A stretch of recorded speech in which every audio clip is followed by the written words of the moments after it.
Hello, my name is Davey Alleman. I've been practicing biomimetic dentistry for over 10 years, and I've been helped teaching other doctors principles and techniques on biomimetic dentistry since before I even started dental school. So this is like 15 years. Now, in our last video, we talked a little bit about C-factor stress and how it relates to the composite movement, particularly when we do a direct restoration. Now, C-factor is by definition, the ratio of bonded to unbonded surface areas. And so if a preparation looks like a cup, we would say this is high C factor. If the preparation looks like a bowl, we would say it has medium C factor, and a preparation that looks flat or is one wall, we would say this is low C factor. Now, depending on the C factor stresses that are found within the cavity can directly contribute to the bond potential and the sealability that we are trying to mimic in terms of a high cohesive strength of our restoration to the tooth. Now, many teeth can be restored directly, even teeth that are severely structurally compromised, with very intricate and a time consuming technique of a stress reduced direct, where we use small balls of composite and we are doing pulse cure or progressive cures to slow the rate of polymerization stress applied to that developing hybrid layer to the dentin. Now, in that video, we talked about the idea of a hierarchy of bondability. Now, a hierarchy of bondability, depending on the severity of the decay, can really determine if we have high bond strengths throughout the restoration, high bond strengths in the periphery of the restoration, and lower bond strengths as we approach and near the pulp. Now, the goals of biomimetic dentistry is to preserve pulp vitality and conserve as much tooth structure as possible. Now, in many instances, you will encounter a situation where you remove an old restoration. Perhaps you begin excavating a new carious lesion, and you might ask yourself, should I go direct, indirect, or semi-direct? Now, there are many motivations to go either indirect, semi-direct, or stress-reduced direct. But if you take away the equation of a financial, how would we say it? Like a financial interest in terms of what's going to bring you home the most money, and you start asking yourself, what might be the best thing for the patient, and what might be the best thing for these teeth that I'm striving to restore? Now, as I remove the decay and opened up these teeth on the second molar, first molar, and we'll also take a look at the premolar, we can see a significant amount of decay that is present. When I stain with caries detecting dye, we have large areas that stain red or pink. Now, red stained dentin is where the collagen is irreversibly broken down through the acidic process, and we will have very low bond strength. We lose about 70% on a low C factor plate-like preparation when we are bonding to red, infected, or outer caries. When we bond to pink dentin or inner caries, the hydroxyapatite has been removed from the collagen, but the framework of the collagen is still intact. This results in a 30 to 50% reduction of bond strength. So instead of 50, we're down to about 30. This can still be very good in terms of bond potential. Our bond strength to enamel is only about 30 megapascals, but it almost achieves that bond strength instantaneously. Whereas if we're bonding to pink, that'll take anywhere between 5 to 30 minutes for it to achieve 30 megapascals. So as I'm approaching these teeth, I want to ensure that I have a caries removal endpoint without exposing the pulp. And we do this by carefully assessing where we are in the tooth in relation to the pulp horn. This was outlined in the peripheral seal zone concept, which my father published in Quintessence International with Dr. Pascal Magnier. And it allows you to have very predictable, reproducible caries removal endpoints where you remove all red and all pink 2 millimeters inside the DEJ. Now, this is the ideal world where every case you can remove all the decay. Most of the teeth that I fix, I have to do partial caries removal. But that partial caries removal doesn't make me feel like this restoration is going to be significantly compromised compared to a situation where we diagnosed it early enough and we were able to have more tooth conservation. Now, after I've removed all the red and all the pink. In this instance, I can now say, well, what's my C-factor? Does it look like a plate, a bowl, or a cup? Now, with all of these being class 2 restorations, we would say that this is closer to a medium to high C-factor.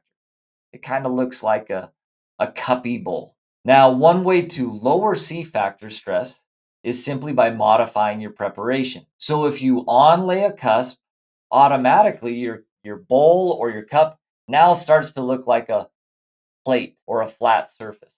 When we do an indirect restoration and we have a flat surface where we've onlayed 1, 2, or even all the cusps, we have physically modified our preparation to have low C-factor. But as I look at these cusps, it's just really hard for me to say I'm going to remove and reduce the occlusal enamel 2 millimeters. Now, if you did that, I wouldn't consider it wrong, because the critical part of the tooth structure is the bottom half. It's not so much the top. Cusps are nice to get your orientation and replicate a good occlusal surface.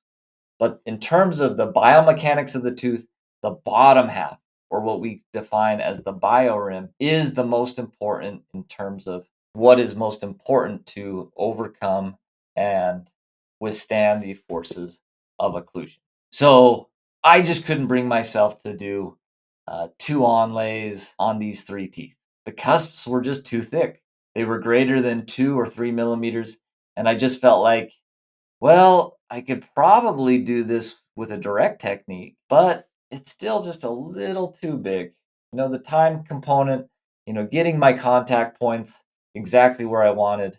I decided, well, what if we take a indirect approach on these 3 teeth, or at least an indirect approach on 2 of these teeth, and a modified delayed composite placement on the 3rd. Now, once we've removed all the decay, then we modify the smear layer through an air abrasion step where we spray aluminum oxide particles to remove the smear layer on the intertubular dentin and condense the smear layer in the peritubular dentin and into the tubules.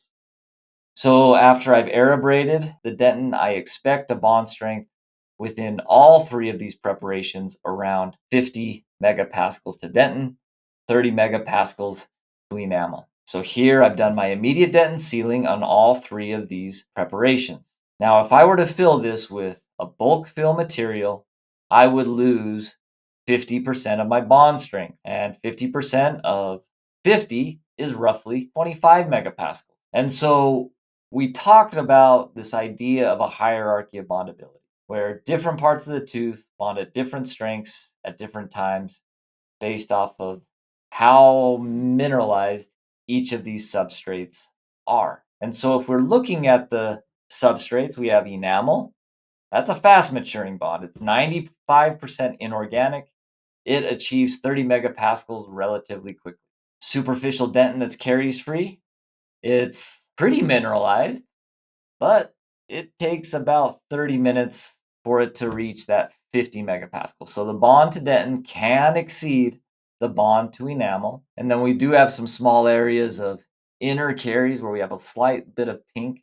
I would expect that we have a slight reduction in our bond potential to roughly 30 megapascals. And so I really want to maintain each bond strength from what I'm envisioning based off of the papers that I've read and the application of these principles into practice. So after we do immediate dentin sealing, we first do our layer of resin coating. And so even if you're doing an indirect restoration, you have a direct component. If you have a direct component in your indirect restoration, you have the potential of weakening your bond strength. Now, if you don't do immediate dentin sealing, you don't do a resin coat, and you do an indirect restoration, you're going to have a huge problem, because the shrinkage of your cement and your luting material is going to move towards the restoration away from the tooth.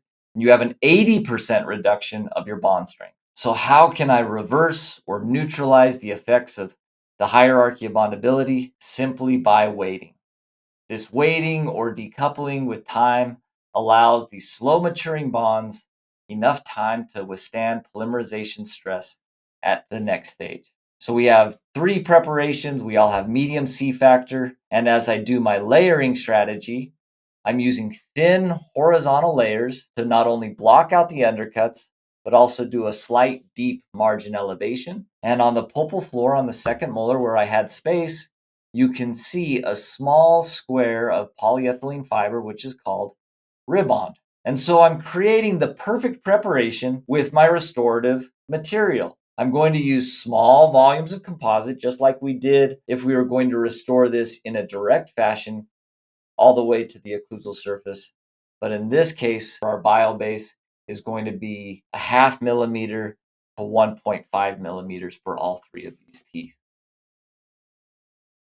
So now once I've got to my completed bio base on all three of these teeth, I'm going to do an inlay on the second molar, an inlay on the first molar, and then after I've luted both of those and bonded those restorations in place, I will do a direct technique on this premolar. Now this premolar already has immediate dentin sealing and resin coating, but I've allowed the bond to mature for roughly 7 to 14 days. So when I'm looking at these, technically the C-factor is still medium. It still kind of looks like a bowl, but by doing an indirect restoration, because there is no difference in hierarchy of bondability between the biobase and the restoration, the cement can now move in kind of two directions.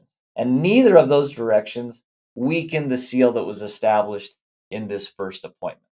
So we fast forward 2 weeks. We've got the two composite inlays back from the lab, and I do my try-in. Now, in this try-in, I expect my contacts to be in a good position and a good seating. So I go through my bonding protocols for an indirect composite where I air abrade the biobase, isolate the adjacent teeth with Teflon, and then bond these restorations with heated composite. So not only do we mitigate and reverse and neutralize the effects of C-factor by doing an indirect restoration with the biobase, but also we are going to minimize the amount of strain on the residual tooth structure because all of that polymerization stress of the inlay, it was done outside of the mouth. Now, if you restored this all with a direct technique, as the composite shrinks, we would still expect the stresses to accumulate somewhere, and that would tend to occur at the residual tooth structure. So there would be a little bit of strain within the tooth if you decided to restore this direct. But when you have cusps that are greater than 3 millimeters, they will be able to resist this polymerization stress. And so the difference between an inlay on this or a stress reduced direct, I see very little differences clinically. But there is that possibility that there might be a little bit more polymerization stress and strain applied to the residual tooth structure. Now on this bicuspid, it was just too narrow for me to say, let's do another inlay. I mean, inlays are fun, but they're kind of small. They're pretty easy to drop them. So at this point, I'm like, I'm just going to build my contact point directly. Now, as we've waited for those inlays, the bond on the bicuspid has decoupled for 2 weeks. And so as I'm layering here, I can use larger increments because the polymerization stress won't negatively impact the bond potential because the bonds have been established, the hierarchy of bondabilities have been neutralized or reversed. And so this restoration could be filled at a faster rate than if I was delivering this in a single appointment. So here are the final outcomes after we've adjusted occlusion. Patient's happy. I was pretty happy, but as I was scrolling through an interesting case that I think would bring a lot of value to you, this one kind of carries on the same theme that our previous lecture where we did two stress-reduced direct composites. So if you want to learn more about our training programs, you'll find my upcoming and our upcoming in-person and online programs linked in this video description.